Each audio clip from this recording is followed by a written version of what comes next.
आप देख रहे हैं द तारिकस और आज हम उपस्थित हैं ठेकवा विकास खंड के बरदा गांव में। और बरदा गांव का ये इंग्लिश मीडियम प्राइमरी स्कूल, और आप देख सकते हैं पूरा यहाँ का नजारा बदला हुआ नजर आ रहा है। यहाँ हमारे देश के क्रांतिकारी इतिहास से लेकर के और जिन लोगों ने इस देश की रचना किया है, निर्माण किया है, ऐसे सारे लोगों के चित्र जगह जगह लगे हुए हैं।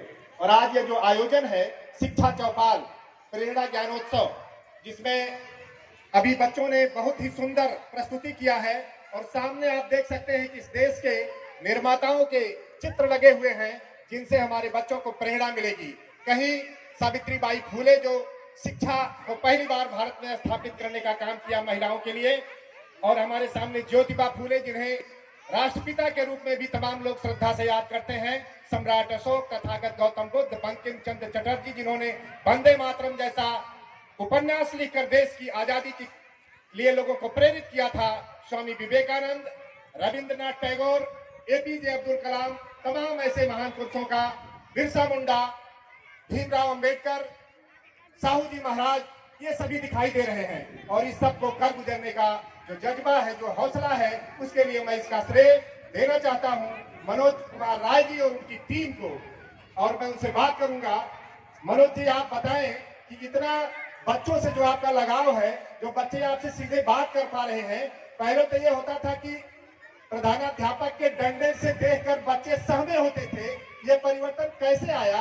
आपको कैसे ये प्रेरणा जगी? कैसे आप इतनी सफलता प्राप्त कर पाए हैं? बताएं हमारे दर्शकों। देखिए सर, बच्चों का जो प्रेम है यह मेरे लिए कोई नई चीज नहीं। मैंने जब इस विभाग में अपनी सेवा शुरू की और मैं प्रशिक्षण में था, तो प्रशिक्षण के दौरान मैंने अपने जिस हेडमास्टर के अंदर मैं प्रशिक्षण कर रहा था, उनसे मैंने कहा कि सर ये बताइए कि मैं कैसा टीचर हूँ। तो उन्होंने कहा कि आप टीचर तो बहुत अच्छे हैं, लेकिन बच्चों को कंट्रोल नहीं कर पाते। हमने कहा क्या कारण है कि हम बच्चों को कंट्रोल नहीं कर पाते? तो उन्होंने कहा कि बच्चे एक ऐसे समुदाय से आते हैं जहां सुबह से लेकर शाम तक उनके साथ तमाम तरह की गतिविधियां, मारपीट की गतिविधियां, गाली गलौज की गतिविधियां, ये सब होती रहती है। तो जब तक आप उन बच्चों को डांटेंगे नहीं, वो बच्चे मानेंगे नहीं।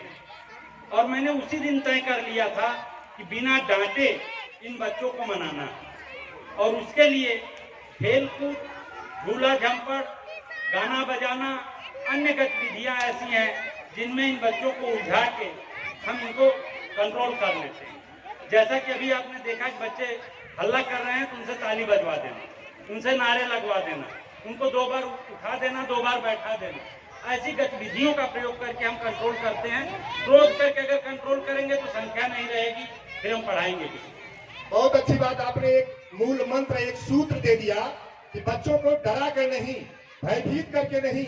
अगर ये बच्चे भयभीत हो जाएंगे तो उनके अंदर जो प्रतिभा है वो दब जाएगी, छिप जाएगी, कभी नहीं उभर पाएगी। इसलिए एक सच्चे शिक्षक का, शिक्षिकाओं का ये मूल मंत्र है कि वो बच्चों के भीतर के भय को दूर कर उनको प्यार से अपने साथ जोड़ें। और इस काम में आपने बखूबी जो सफलता हासिल किया है, इसके लिए मैं आपको बधाई देता हूं और आपको मंगल कामनाएं देता हूं।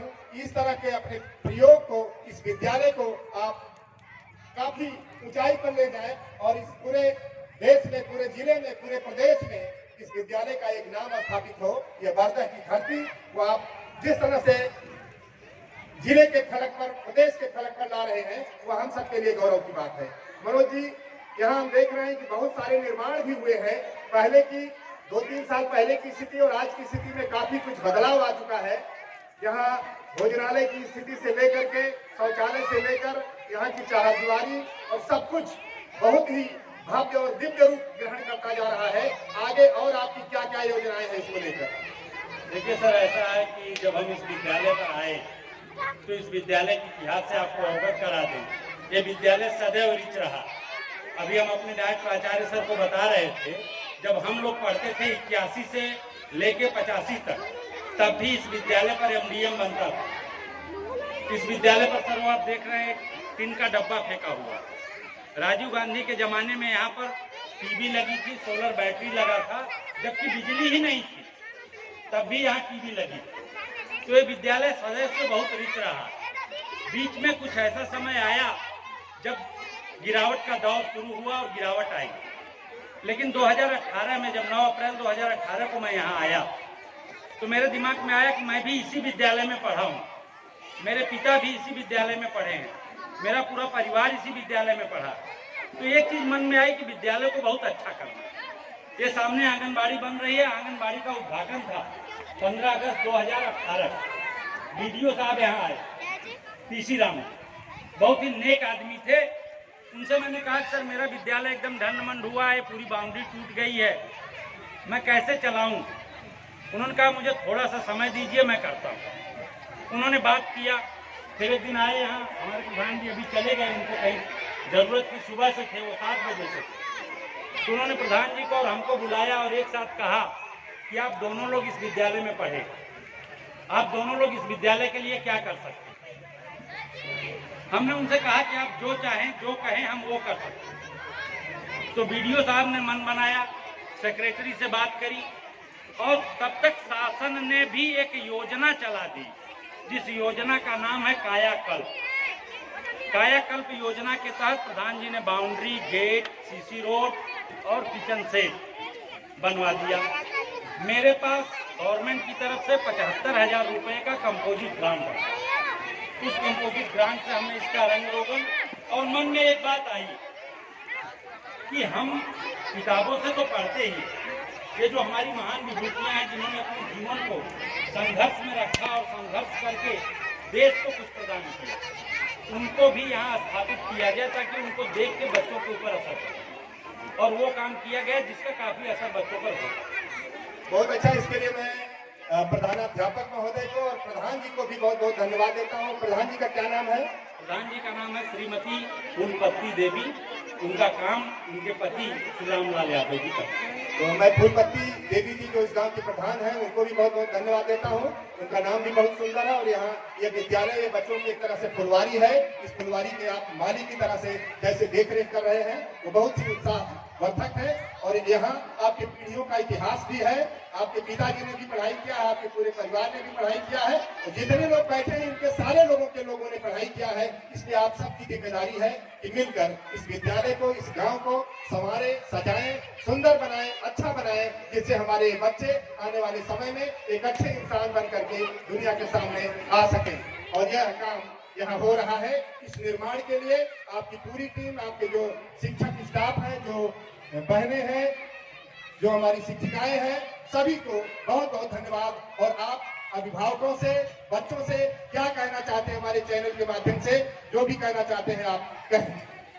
हमें बच्चों के लिए अभिभावकों से सिर्फ इतना कहना है कि आप बच्चों से यह उम्मीद न करें कि वो पूरी किताब पढ़ेगा और पूरी कॉपी लिखेगा। यह उम्मीद बहुत नाजायज है। बच्चा जितना पढ़ रहा है उसको उतना ही पढ़ने दें, बाकी का काम हम स्कूल में पूरा करा लेंगे। उनको एंटरटेन करके पढ़ाना है, उनको डरा के नहीं, दबाव नहीं देना। अगर आप दबाव दे के कोई काम करेंगे तो वो काम सफल नहीं। ये बहुत बड़ी बात आपने कहा। जो बच्चे दबाव के नाते पढ़ते हैं, आगे चल करके उनके अंदर रिएक्शन पैदा होता है, वह कहीं न कहीं लोगों पर भी दबाव बनाकर अपनी इस भड़ास को निकालना चाहते हैं। इसलिए जरूरत है कि हम बच्चों को आगे बढ़ने दें और उनके रास्ते में जो बाधाएं हैं केवल उनको दूर करें। उनके साथ कोई जोर जबरदस्ती नहीं होनी चाहिए। किस बच्चे के अंदर क्या छिपा है यह हमको आसानी से नहीं पता लगता है। योग्य शिक्षक इस बात को खोज पाता है। तो इस प्रयोग को आप लोग सफलता से चलने दें, इसमें मदद करें। तो इतने लोग बैठे हुए हैं, सभी लोग जिस तरह से धीरज से, इत्मीनान से, ये अपने आप में एक अच्छा उदाहरण है। यह सब अच्छा लक्षण है, मंगलकारी दिशा है। मैं इसके लिए धन्यवाद देते हुए अपनी बात को यहीं रोकता हूँ। फिर इस विद्यालय की प्रगति को लेकर के अगले महीने फिर जब विद्यालय ठीक से चलेगा हम फिर आएंगे और फिर बताएंगे कि यहाँ के बच्चे कितना कुछ अच्छा कर रहे हैं। आज यहाँ जो प्रस्तुतियाँ हुई हैं वो भी इतने दिन विद्यालय बंद रहने के बाद अपने आप में उत्साहजनक है। बहुत बहुत धन्यवाद। अब देखिए बच्चों, बैठ जाओ।